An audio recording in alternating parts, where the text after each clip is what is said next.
What if I told you your lack of motivation isn't the problem? The problem is that you've been building nothing.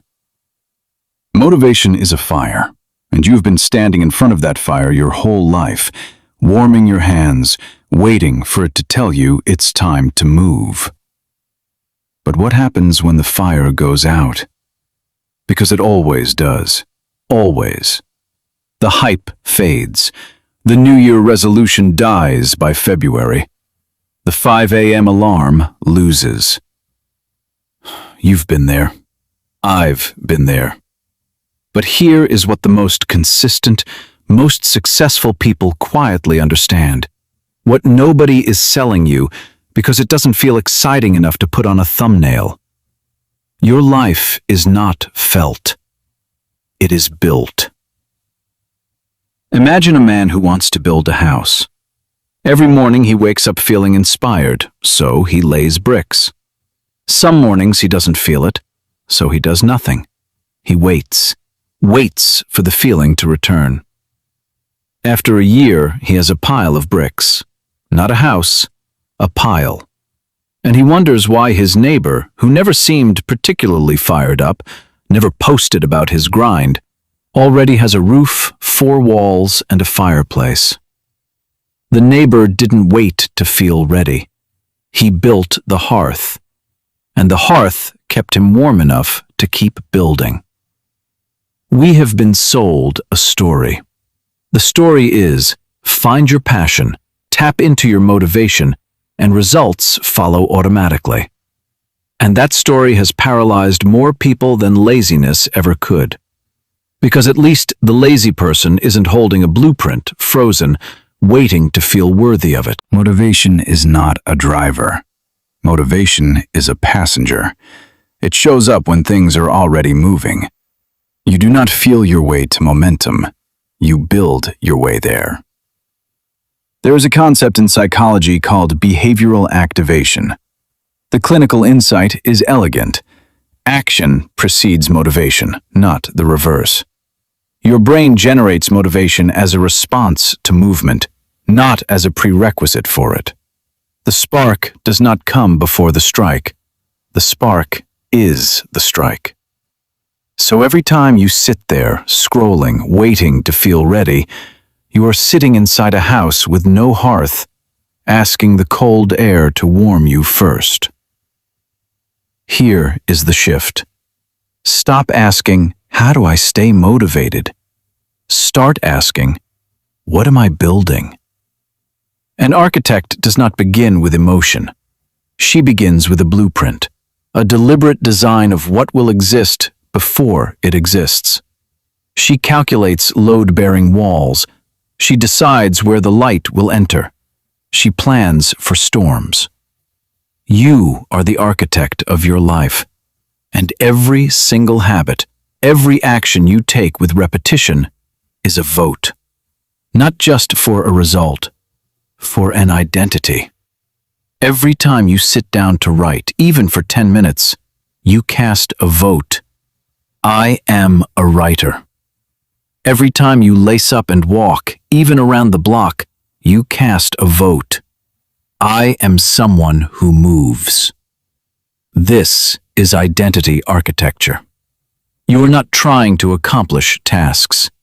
You are constructing a self, stone by stone, day by day, in the quiet, unsexy, mostly unnoticed work of showing up. Here is something builders know that dreamers don't. The structure determines the behavior, not the other way around. If you design a city with no sidewalks, people will not walk, not because they are lazy, but because the architecture didn't support walking. Design in the sidewalk, and walking happens naturally, without discipline, without motivation, without a podcast to hype you up. Your daily life is that city. The alarm you set, the phone you leave charging outside the bedroom, the journal you place on the pillow, these are not motivational tricks. They are architectural decisions. You are designing an environment where the person you want to become cannot help but emerge. Every lasting structure, every identity that holds under pressure, rests on three load-bearing walls. Miss any one, and the ceiling comes down. 1. Clarity. You cannot build what you cannot see. Get fit is not a blueprint. Walk 20 minutes before checking my phone is a wall. Name the behavior. Make it specific, non-negotiable. 2. Friction. Make the right behavior the easy behavior. Put the book on the table. Prep the gym bag the night before. Every removed obstacle is a brick in the foundation. 3. Identity proof. Every time you act in alignment with who you say you are, even imperfectly, you reinforce the architecture. You need to be consistent enough to prove to yourself that this person is real. Not, I'm trying to become disciplined, but I am the kind of person who does the thing even when they don't feel like it. There is a story of a medieval stonemason. A traveler passes a construction site and asks 3 workers the same question. What are you doing? The first says, I am cutting stone. The second says, I am earning a wage. The third looks up, dust on his face, chisel in hand, and says, I am building a cathedral. He will not live to see it finished. He knows this. He cuts the stone anyway. That is discipline. That is architecture. That is the long build. The world rewards the motivated, the ones who announce loudly when the fire is bright. But it is built by the builders, the ones who show up in the cold, in the doubt, in the ordinary Tuesdays that no one films. Here is a truth that breaks people who are waiting for a dramatic turning point. There is no dramatic turning point. There is only accumulation. A cathedral is not built by a single heroic act. It is built one stone, one day, weeks of stones that look like nothing, until suddenly, on some unremarkable morning, someone looks up and sees a tower. The people around you will not see the building until it is almost done. They will call it sudden. They will call it luck. They will ask how you stayed so motivated, and you will smile because you know the answer. You didn't stay motivated. You built a life that didn't require it. I want to offer you a reframe that changed everything for me.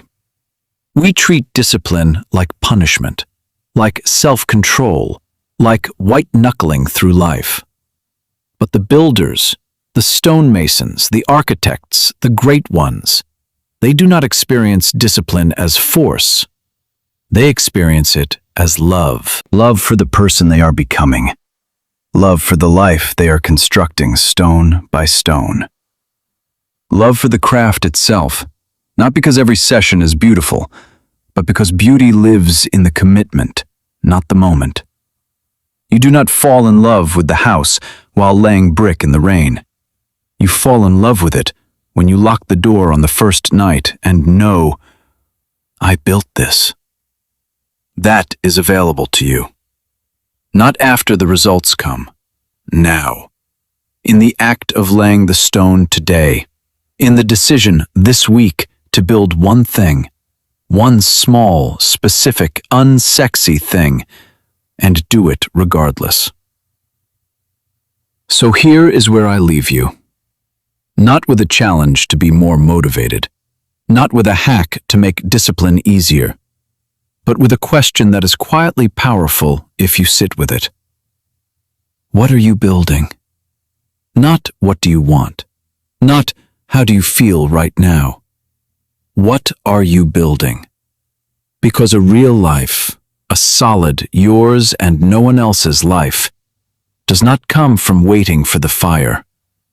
It comes from building the hearth, from cutting the stone on the days you don't feel like it, from choosing the architecture of your identity over the emotion of the moment. Motivation is the fire.